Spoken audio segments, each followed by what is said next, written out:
Hello, everybody, and welcome once again to our training module 4 of 8, module entitled Building a Safe Place. The key learning objectives in today's module is describing the key components of a safety message and how to deliver an effective safety message to children who have been experienced trauma. 2 is define trauma reminders and give an example of a reminder and reaction. And then 3, of course, list at least 3 ways resource parents can help children to cope with trauma and reminders. Those are the overall key learning objectives for today. Okay, let's get started. During the last module, we focused on understanding the impact that trauma can have on children who come into our homes. Now let's start looking at the ways in which we can help children recover and become more resilient. In particular, essential element number 2. Help your child to feel safe. Safety is important for all children, but it is particularly crucial for children who have experienced trauma. For these children, the world has often been a harsh and unpredictable place. To heal, they need to feel safe and believe that there are adults in their lives who can offer safety and security. Part of what we're going to be talking about today also will be that psychological safety versus physical safety, and we'll kind of give some examples and guidance as to what's the difference between the two.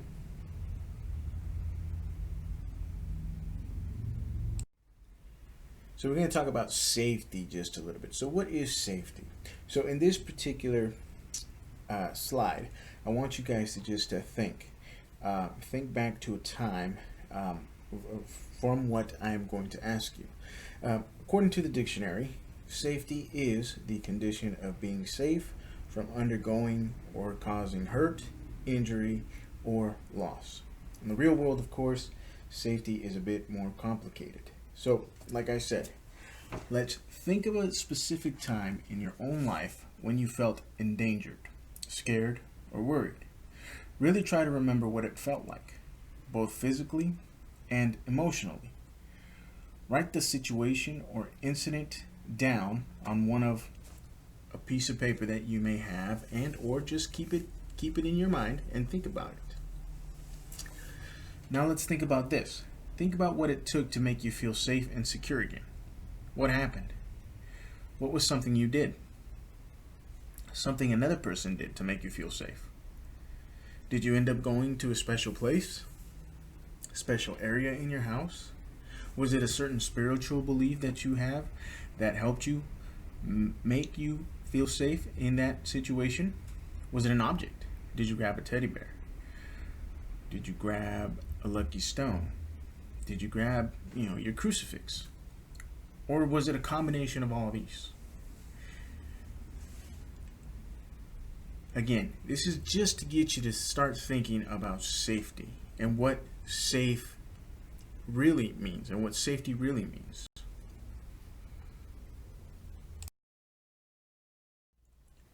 As we have those thoughts, or that thought, or that incident in our head, let's take a moment to talk about physical safety and psychological safety. Physical safety is not the same as psychological safety. You can be physically safe, yet not feel safe at all. Children and adults who have experienced trauma are likely to feel unsafe long after they are out of actual physical danger. Things to keep in mind as we continue to learn more and more about trauma. Your child's definition of safety will not be the same as yours. Children who have experienced trauma may get comfort and a sense of safety from things we take entirely for granted, like, for example, having heat in every room of the house or cereal in the kitchen cabinet. On the other hand, actions and activities that we consider comforting or benign, like a pat on the shoulder or a hot bath, may have dangerous overtones to a child who has been physically or sexually abused. To help your child feel safe, you will need to look at the world through his or her trauma lens. What have they experienced? What have they been through? What do we know about how they have experienced the world around them? And that is what this means. Children who have experienced trauma may have valid fears about their own safety or safety of loved ones. They also have difficulty trusting adults to protect them.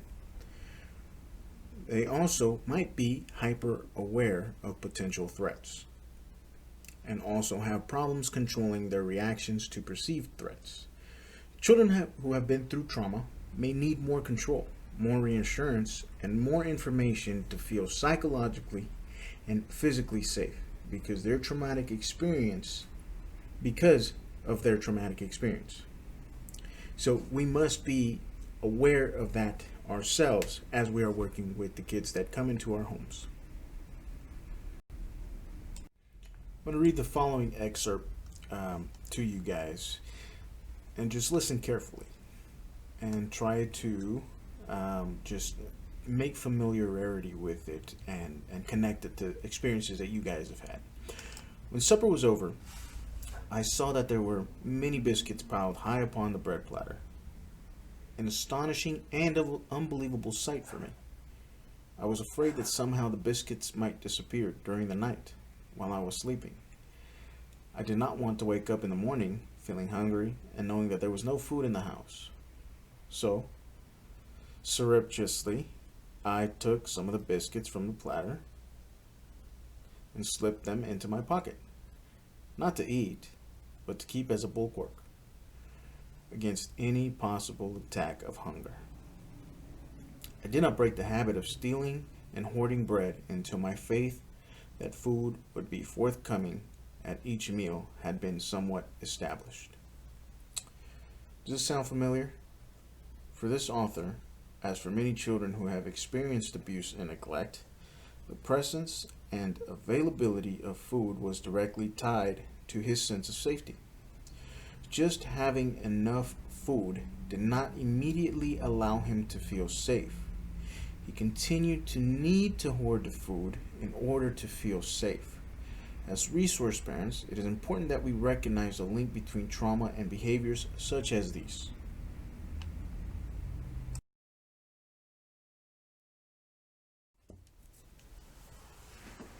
So let's talk about promoting safety. How do we do that? Well, there are several ways you can help traumatized children feel psychologically safe. Some of this might sound familiar to you from your previous trainings that you've already taken, if you are following the module structure that we have laid out. One, help them to become familiar with your home and neighborhood so these places feel less foreign. Introduce them to people, get them in the neighborhood, get to know the good hangout places in the neighborhood, etc., where the parks are, etc. Give them choices and responsibilities so that they can experience a sense of control over their day-to-day lives. Choices and responsibilities can be simple, little things such as, washing the dishes, cleaning the car, mowing the lawn, cleaning their room, etc. Even with daily routine stuff. Things like, it's 5 o'clock, it's homework time, and 6 o'clock, hey, it's you get TV time. Well, it's not always that, going to be the case that they come home with homework at 5 o'clock after school, especially during times like these where we're in a pandemic and the kids aren't going to school at regular hours and or are not attending school physically. And so things, of course, will change. So the structure must also be willing. Let me take that back. You must also be willing to change the structure in your household and understand that, circumstances will change at all times. So that's what we mean by we say give them control over some aspects of their lives. And that is strictly very important. Why? Because for the most part, the children are in a situation where they have limited control over their lives and the things that happen to them. Why? Because judges, social workers, attorneys, CASA, everybody is that is in their lives is pretty much making decisions for them. And this is why this is very important.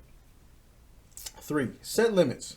Set limits so they don't feel overwhelmed or responsible for more than they can handle.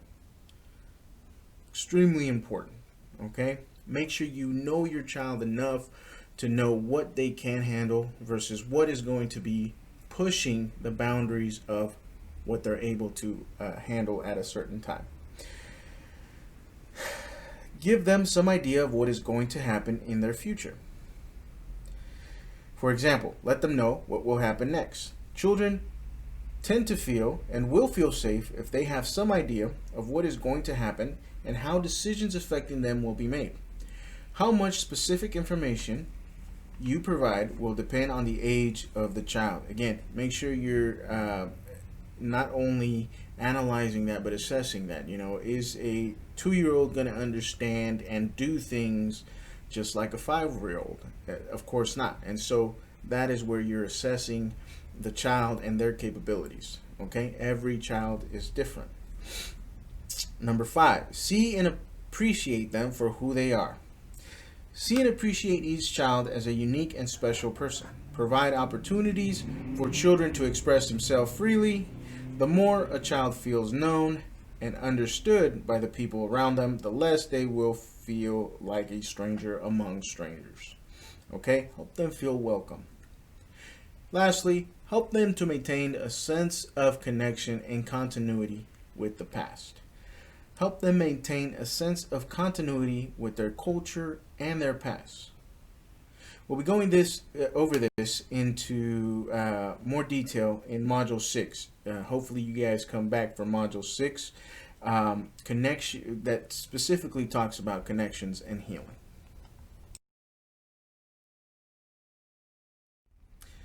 Giving a safety message. When a child has experienced trauma, or who has experienced trauma, comes into your home, it's important to give an immediate assurance of safety. Partner with social workers or caseworkers. That is important because, if possible, ask the social worker who brings the child to your home to stay for an hour or so to participate in this safety message. In this way, you and the social worker are immediately seen as a team working together to keep this child safe. Again, depending on the circumstances, this may not always be plausible. Again, because some children, as we know, that have worked with kids for a long time, sometimes kids are brought by social workers that are just placement social workers that are only there to do strictly placement and aren't part of the immediate child's team. And so when it's possible and the child's team social worker or social worker working their case is doing the placement, this is when this would definitely be a good idea. And that does happen from time to time. Get down to the child's eye level. Get down to the child's eye level and use language appropriate to the child's age. Again, why is this important? Again, this is part of the intimidation factor.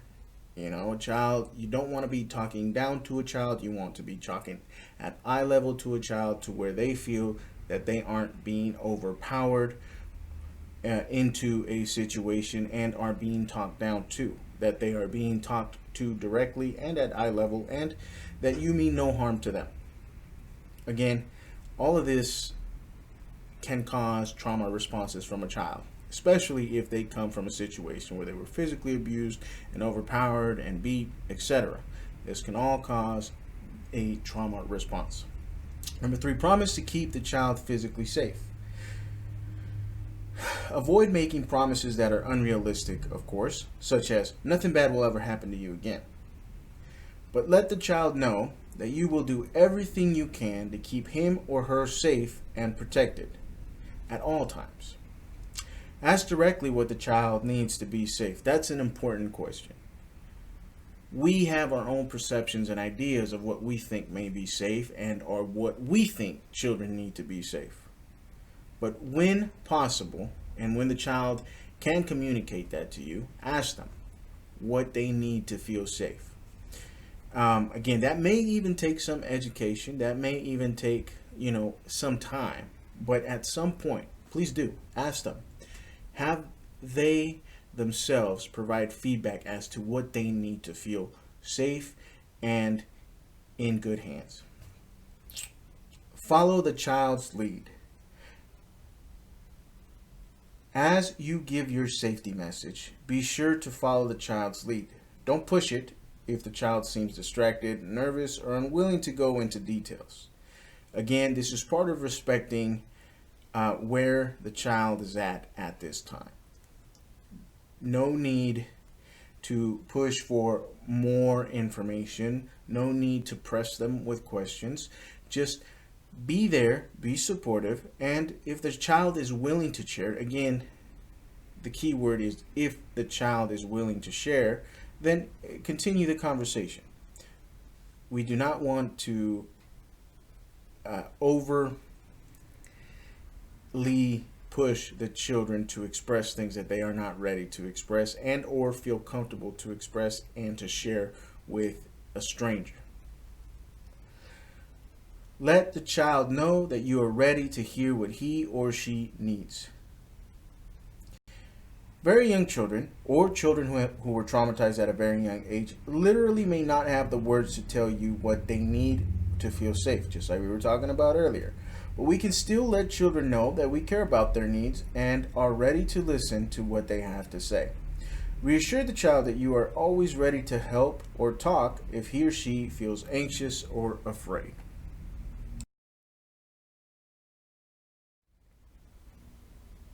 If a child does share worries with you or concerns, please take them seriously, even if they seem a bit exaggerated or unrealistic.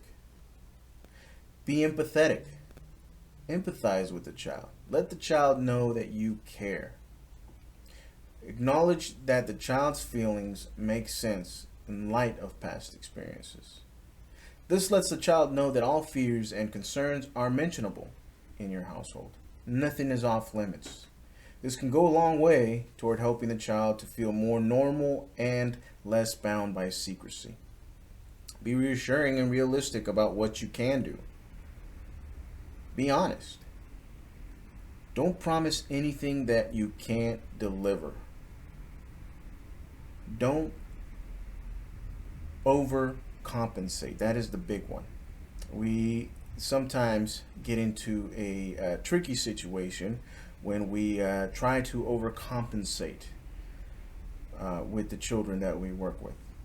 Overcompensate in the sense of try to do things for them more so than hold them accountable and or teach them things.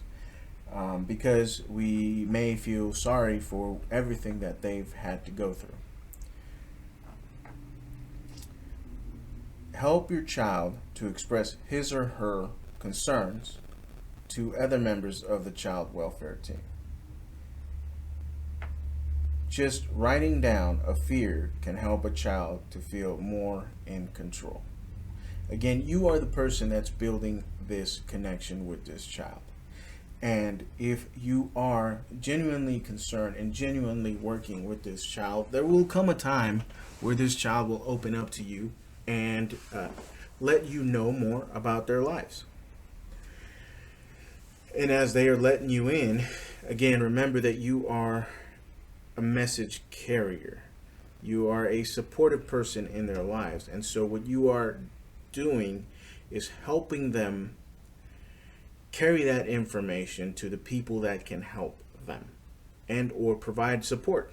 Again, you may be the primary support person 24/7 with them and because they are living in your home, but there are other support persons and teams that are working with the child to try to give the child some sense of normalcy to a certain extent. Okay, next thing that I'm going to ask you to do, if you go into the link that has the worksheets that we are providing for this particular module, module 4, there is a worksheet titled My Child worksheet. Module 4, Building a Safe Place. In that worksheet, I want you to answer these two questions. Or if you don't have access to that or a printer, please think about these questions in your head for the next minute or so.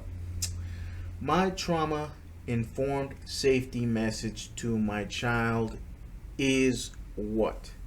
The child is the child that you are currently working with. What trauma-informed safety message are you giving to your child? Think about it. If you don't have access to a printer and can print this out, and if you do, please write this down. This worksheet is going to serve as practice for what we just talked about, giving that safety message. And a little bit of talk about what are some trauma reminders. So the next question is my child's trauma reminders and reactions. We're going to work on that one in a little bit, okay? But first, hopefully you had the opportunity to answer that particular question. My trauma-informed safety message to my child is, and we're going to work on the next one in a little bit, okay?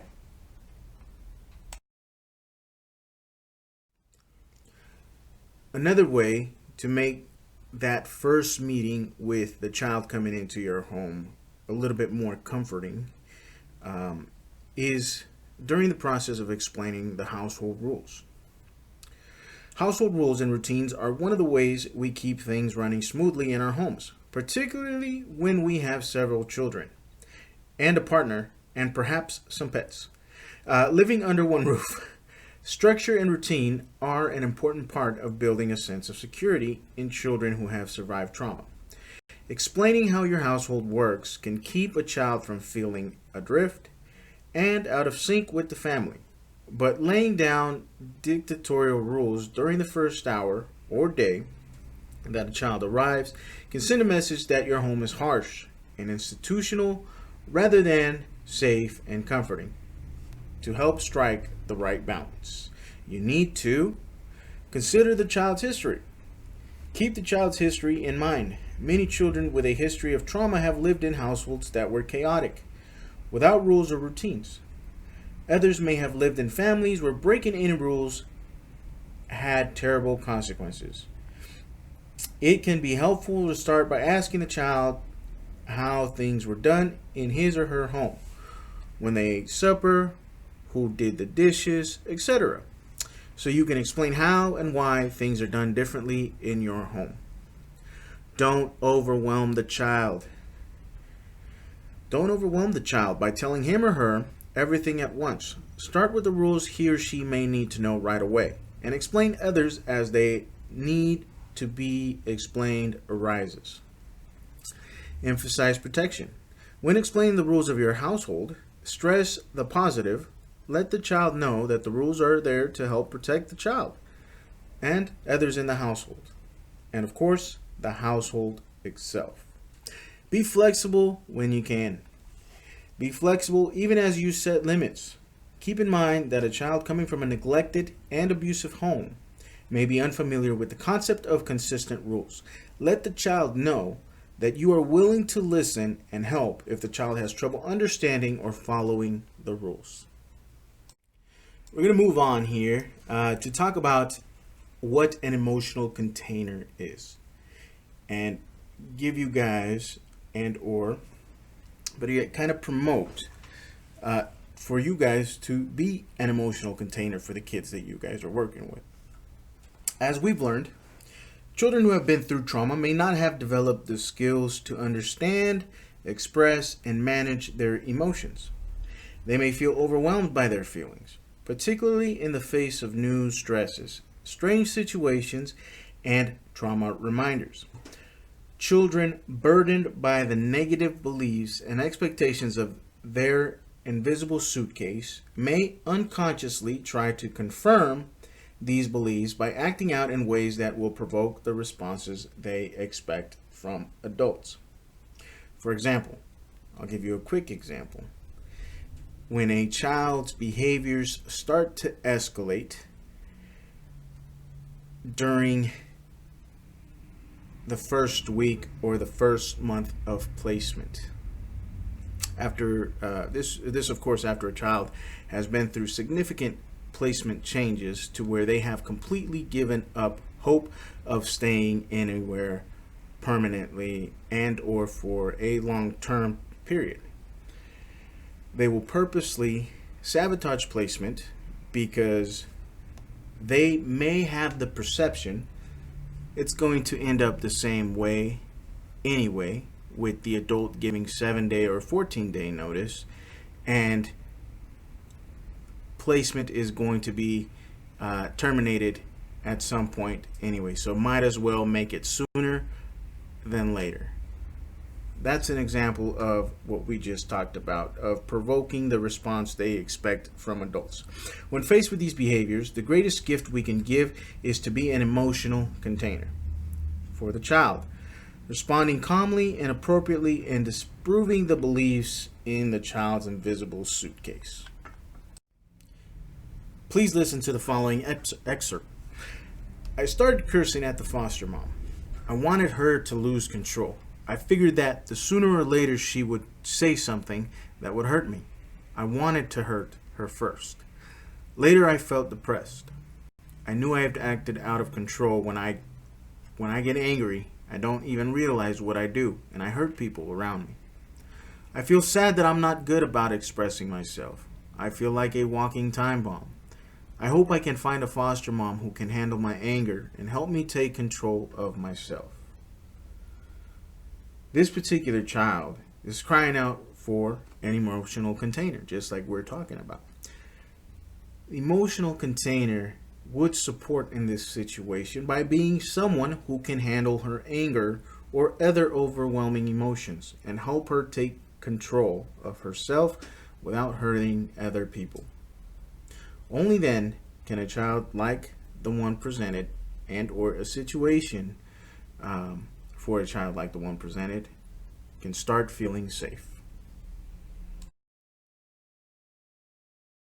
So how can we be emotional containers? What would make an effective emotional container? Well, here's some of the things that you will need to do. Be willing and prepared to tolerate strong emotional reactions. Know that children that we work with may not be able to control their emotions, much like myself or you. And their reactions may be heightened. So you must be willing and prepared to tolerate some of these emotional reactions. Remember the suitcase. Even though the child may be acting out with you, those behaviors may not really be about you at all. Again, the suitcase referencing baggage, the baggage of experiences that this child has come across in their lives. Respond calmly but firmly to emotional outbursts. Help your child identify and label the feelings beneath these outbursts. Help your child to identify and label his or her sometimes frightening feelings. Suggest and set an example of appropriate ways of expressing feelings without damaging things or lashing out at other people. In the next module, Module 5, we will go into more detail about coping with children's strong emotional reactions and the behaviors that they produce. Because there is a strong tie between emotional reactions and behaviors. Moving on, now we're going to talk about managing emotional hotspots.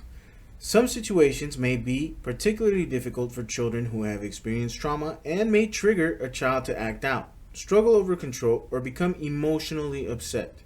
These emotional hotspots, as we call them, include meal times or other situations that involve food, bedtime, including getting to sleep, staying asleep, and being awakened in the morning, believe it or not. And anything that involves physical boundaries, including baths, personal grooming, nudity, privacy issues, and medical exams and procedures that expose or invade the body. In your opinion, I'm going to read to you the following excerpt again, and in your opinion, how does this make you feel? I made a list of things my sister and I eat so our new foster mom could buy our food. But she didn't buy exactly what we wanted. She bought the wrong kind of cereal. She put ginger in the juice, even though I told her not to. And the bread was some damn thick bread. All of these little things made me furious. I believed she thought it didn't matter what I told her, and that she could treat us how she wanted. What are some of your thoughts and reactions to the quoted excerpt? How does this make you feel? What kind of thoughts come into your head? Again, just think about this situation and if it was happening to you in your home. Does this child's reaction seem unreasonable, ungrateful, or is it understandable? Have you personally experienced this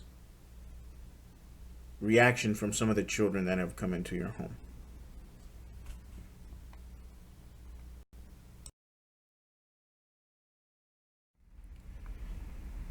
So going back, we're talking about emotional hotspots. And we mentioned earlier that those emotional hotspots are during mealtime, during sleep time, and during times that require physical boundaries, privacy, personal grooming, and medical care. Let's talk about food and meals. What are things to be aware of? For many children, for many traumatized children, I should say, food and the experience of being fed can be emotionally charged when dealing with mealtimes. Things to be aware of are, of course, the child's history, as we talked about earlier. In your child's past, meals may have been inadequate, unpredictable, or a time when family conflicts rose to the surface. In some families, food may have been the only source of comfort. In others, children may have been forced to fend for themselves, scrounging for food from dump stores or begging from strangers. When possible, try to accommodate the child's food preferences. Again, key word there is when possible. Foods that a child equates with safety and comfort may seem foreign or even unhealthy to you. But if you make sure that at least a few of them are always available, you will be sending a powerful safety message to your child. Set consistent meal times. Consistency is key during meal times. Involve the child in planning and preparing meals. As always, keep your child's history in mind. Although having a say in the menu can be empowering, for children who have had to fend for themselves, helping to prepare a meal may be more of a trauma reminder than a comfort. So again, that child's history is important. You may need to know that asking a child to help prepare a meal may be more of a trauma reminder than a comfort. Tailor your actions to the needs of the child's trauma history. Keep meal times calm and supportive. Help the child to see meal times as a time when family members come together to enjoy each other and share experiences. Now I'm asking you to think, just based on what we talked about, just kind of go over in your thoughts and from your memory, in what other ways can we make mealtime safer for our children? Again, not all of them are noted here, but there are some very good suggestions here to ensure that mealtime is safer for the children that we work with. I'm going to read to you the following excerpt. And as we move into transitioning into talking about sleep and bedtime. I woke up in a panic. I couldn't stay asleep. My foster mother came into my room. Honey, what's wrong? I couldn't even tell her how I felt. I couldn't get the words out to say what was the matter.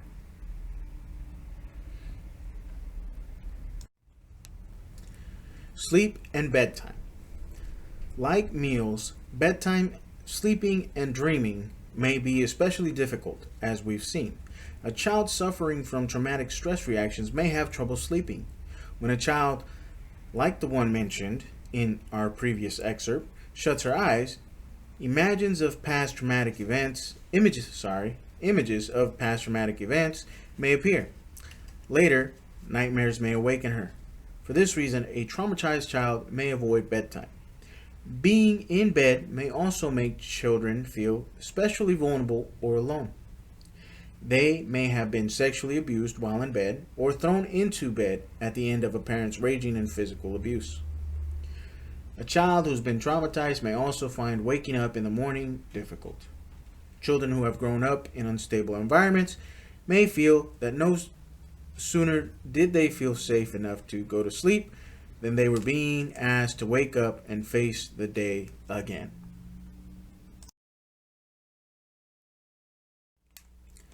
Some basic steps to help during sleep and bedtime.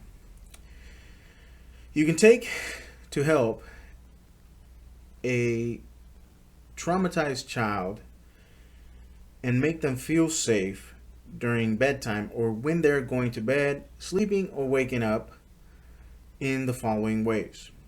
Encourage a sense of control and ownership by letting the child make choices about the look and feel of the bedroom space. Number 2, respect and protect your child's privacy and make sure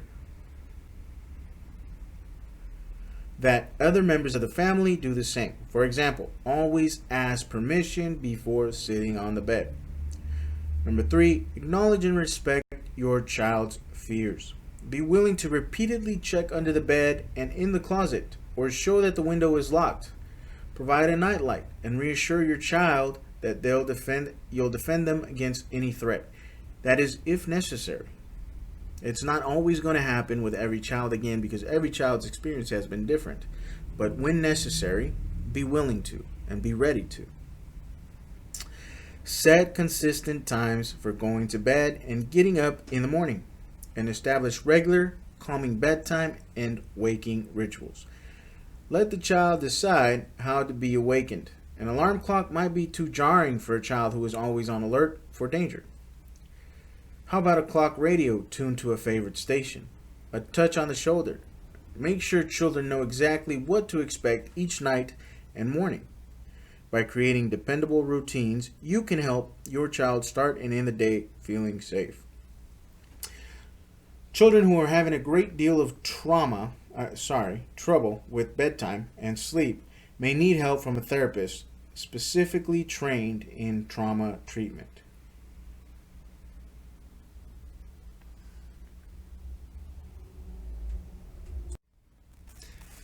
Let's listen to the following excerpt. I don't think there was a time when I wasn't abused as a child.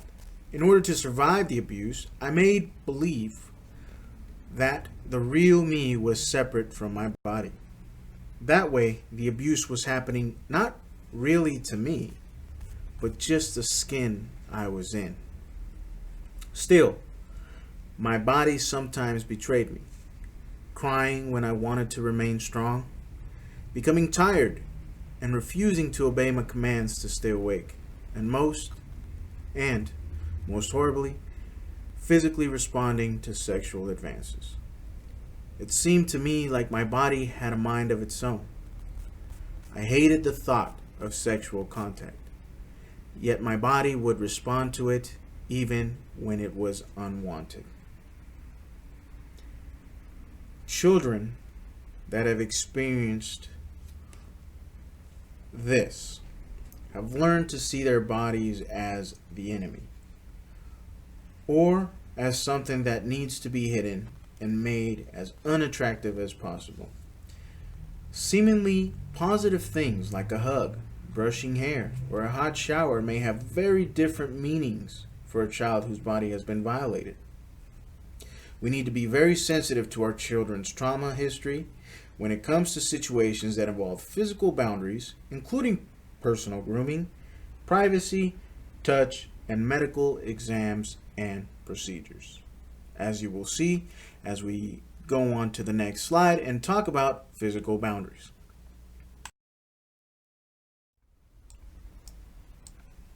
So let's talk about the third hotspot. Third hotspot being physical boundaries. Children who have been neglected and abused may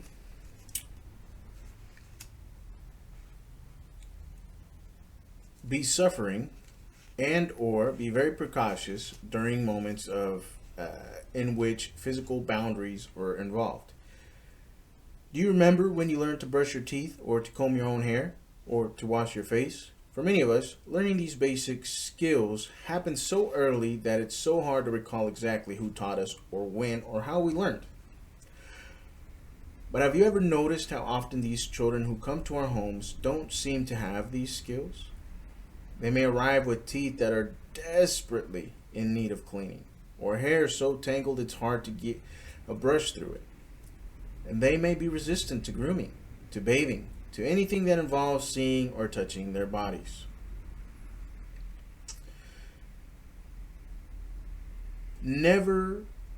Children who have been neglected and abused may never have learned that their bodies should be cared for and protected.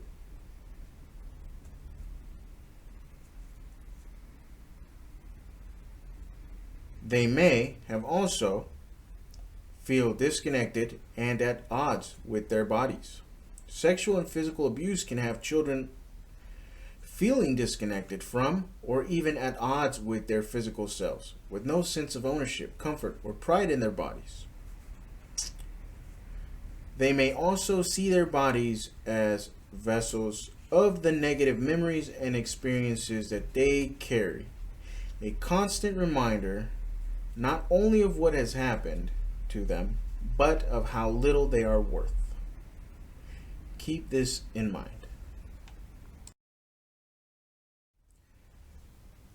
What are some of the steps that we can take to help ensure physical boundaries are respected? Well, one, for sure, being respect your child's physical boundaries. Don't assume that the child wants to be hugged. Take cues from your child before initiating any physical contact. Make the bathroom a safe zone.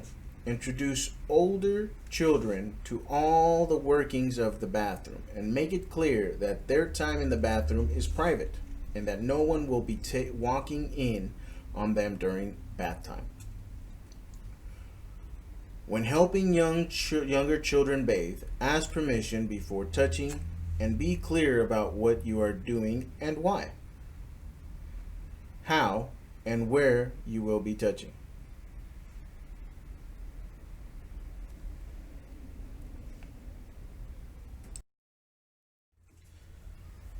Now let's jump into talking about trauma reminders. We had briefly mentioned it earlier in this training, just slightly, but what are trauma reminders?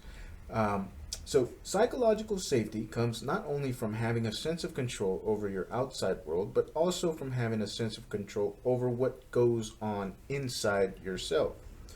Trauma reminders can cause physical and emotional reactions that threaten a child's sense of safety. As we discussed earlier in this training, during a traumatic event, sights, smells, sounds, things, places, people, words, colors, even a child's own feelings can become linked with trauma.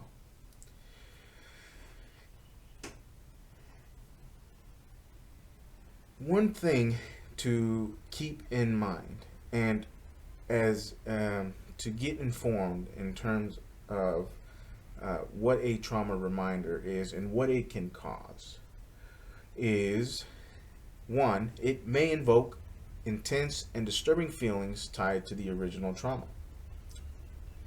Exposure to any of these things that have become associated with the trauma in the child's mind can bring up intense and terrifying feelings. similar to those felt during the trauma itself. Sometimes the child may understand that what's happening, but more often than not, the reaction is completely unconscious, which can make it even more terrifying. What else can be caused by trauma reminders is that it can lead to behaviors that seem out of place, but may have been appropriate at the time of the original traumatic event. Exposure to trauma reminders can prompt children to behave in ways that may seem out of place in your current situation or currently in the situation that they're in. But that made sense and may even have been helpful at the time of the original traumatic event. The way they explain that that may have been helpful at the time the event was occurring is because it may have helped the child cope during that experience.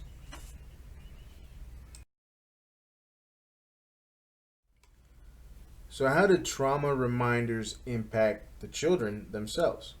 Children who have been exposed to chronic trauma may face many trauma reminders in the course of a day. They may feel as if danger is everywhere and they can never be safe. Facing many trauma reminders can keep a child in a chronic state of emotional upset. 2. Since other people may not recognize the child's trauma reminders, they might think that the child is overreacting or reacting strangely to ordinary events. 3. In order to avoid trauma reminders, a child may become isolative or isolate themselves. 4. A child who is having frequent reactions may avoid other people or activities in general because that is the only way they can feel safe. 5. Children, particularly adolescents, can be embarrassed when others notice their reactions to trauma reminders.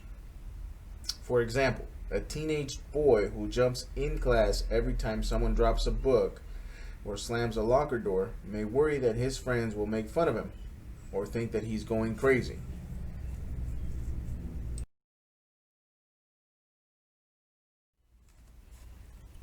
So, how can we help as resource parents identify these trauma reminders in the children that we work with? A child who is having frequent reactions to trauma reminders may need trauma-focused psychotherapy to help identify reminders and to reduce the intensity of these reactions. No one expects you, the resource parent, to be your child's therapist. We'll be talking more about this in Module 7 as we talk about becoming an advocate. That said, there are things you can do. Number 1, be observant.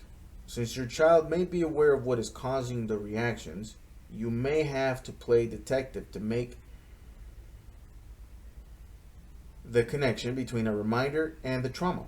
When your child has a reaction, look for patterns and pay attention to the following: when, where, and what.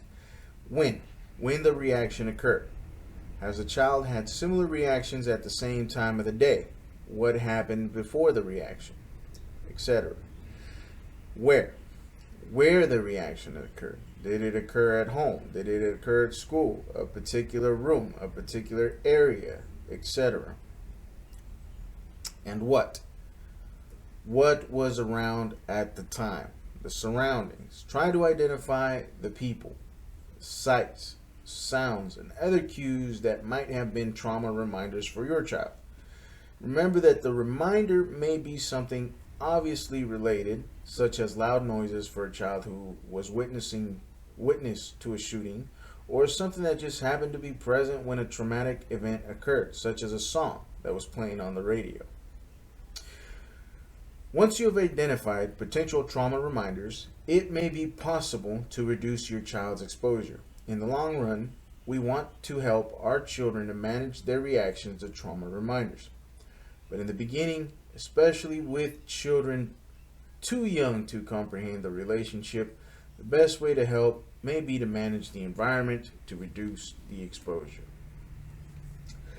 Finally, make sure you let the caseworker and therapist and anybody else that's on the team know what you've observed. Again, remember, you are an advocate. You are playing that role. You are wanting to ensure that this child is getting not only all the services they need, but also, all the helps and supports that can only be given to them when people understand where this child is coming from and why this child behaves the way they behave, and has reactions to the things this child has reactions to. So make sure it is extremely important on your end as a foster parent to note not only what is happening, but why, and try to figure out why it's happening.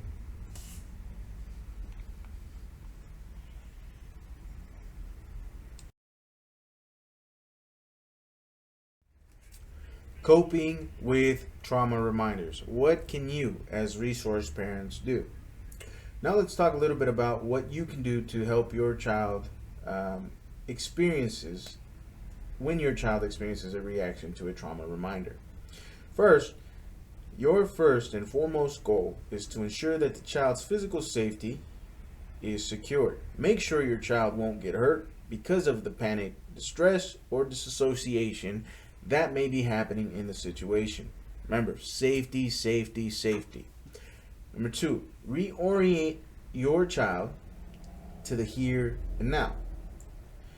You can do this by focusing the child's attention on something in the present. Some children like being touched at this time. Others don't. You can give the child something to do to ground him or her in the present. For example, one trauma expert suggests having an upset child drink a glass of cold water. Number three, reassure. As the child begins to calm down, provide firm and specific reassurance of safety. Give the child a chance to tell you what happened, and encourage the child to describe physical sensations as well as emotions. Number four, define what's happened. Help your child define what happened. It can be helpful to repeat or rephrase the child's words to affirm that you understand. Number five, respect and normalize the child's experience. Respect and normalize the child's experience by acknowledging how real and overwhelming it felt. Remind your child that reactions to trauma reminders are normal. It's the way our brains protect us from danger. They just sometimes keep reacting even when the danger is past. Reassure your child that the intensity of the reactions to the reminders usually lessens over time, especially as your child becomes more aware of what's causing these reactions. Finally, differentiate past from present. Help your child understand that the present situation is different from past experiences. Even though the trauma reminder may make the child feel as if things are still happening, those events are over, and now you are there to help and protect them.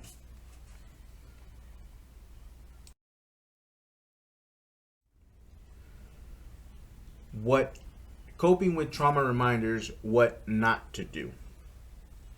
Children's reactions to trauma reminders can be unexpected, confusing, and frustrating, which makes it all the more important to view their behavior through the trauma lens.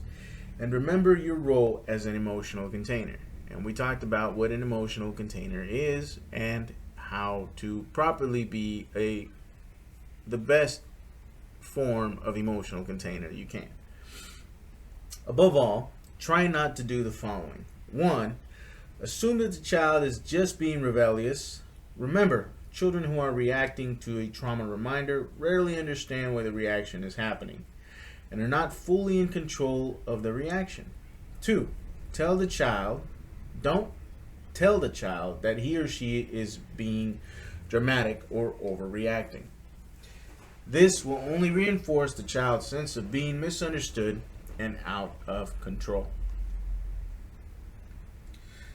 3.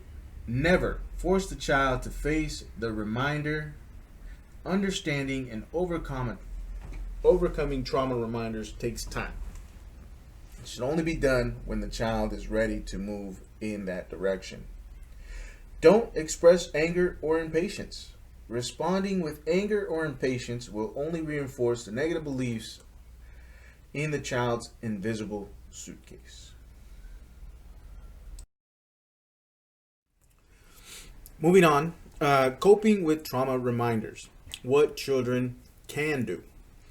We're going to talk a little bit about a system called the SOS, and we're going to just describe it and how children can use this small little technique to try and help to support when experiencing trauma reminders. So SOS. We can empower our children by helping them develop their own strategy for coping with trauma reminders of or other stressful situations. SOS is one technique that can be helpful. You can coach your child in this technique and help walk him or her through it the first few times. S stands for stop. Stop. Coach your child to stop, take a breath, and try to put the brakes on the reaction before it gets out of control. Step number 2 is to orient. Help your child and yourself orient to the place you are right now. Not just externally, but internally. How is your body feeling? How is the child's body feeling? How are they breathing? Are they breathing too fast? Are they holding their breath? Is their heart pounding, etc.? Orient them to look around and take in immediate surroundings. Make note of their physical reactions. And S, seek help. Use a stress buster to help calm down. If needed, call a trusted friend or reliable adult.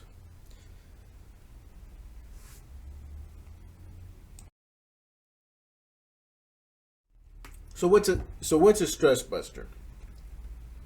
Let's help identify what is a stress buster. To use SOS effectively, children will need to have some idea of what helps them to calm down when they are feeling upset or stressed. Your child's stress busters might include activities. Activities such as running, playing a particular song, doing something in particular. Any activity. It could be an art activity. It could be, exercise. It could be anything, really. It could also be things like a toy, stuffed animal, a picture, a favorite blanket, or a particular food. But it can also be places like a spot in the yard or a park or a room where they can go to help de-stress or relax. It can also be people. Yourself. It can also be a friend. It can also be a therapist. It can also be a coach, etc. It can be people. Or just going through their mindful process. It can be a specific thought, a phrase that they use, or a prayer. Again, every child is going to be different. Whatever works for that child, that's most likely what you should use. And help the child identify what these stress busters are. Because we can suggest things and activities and places to do or go, but if the child is not comfortable with that, and or the child does not it does not help the child cope with the stress in the moment, then it's not going to work. So we must allow the child to identify these stress busters and support the child in identifying these stress busters. Now let's read this excerpt. I woke up in a panic. I couldn't stay asleep. My foster mother came into my room. Honey, what's wrong? I couldn't even tell her how I felt. I couldn't get the words out to say what was the matter. You're safe here, okay? If anyone tries to get through the door to hurt you, I will get them. I was glad that she was so aggressive. It made me feel like I could loosen up and let someone else protect me. I didn't have to worry anymore. When it comes to building a safe place, this should be our goal. Not just at bedtime, but in every aspect of our children's lives. When traumatized, children feel safe in our homes and believe that they can trust us to protect them. They can at last loosen up and the healing process can begin. Thank you all for participating in Module 4. Please do not forget to take the quiz. Also, on our website, the link is and should be right below the video. Please also don't forget to make a copy and or print out all the worksheets that have been provided for you, also linked to where you would find the video and quiz. Thank you again.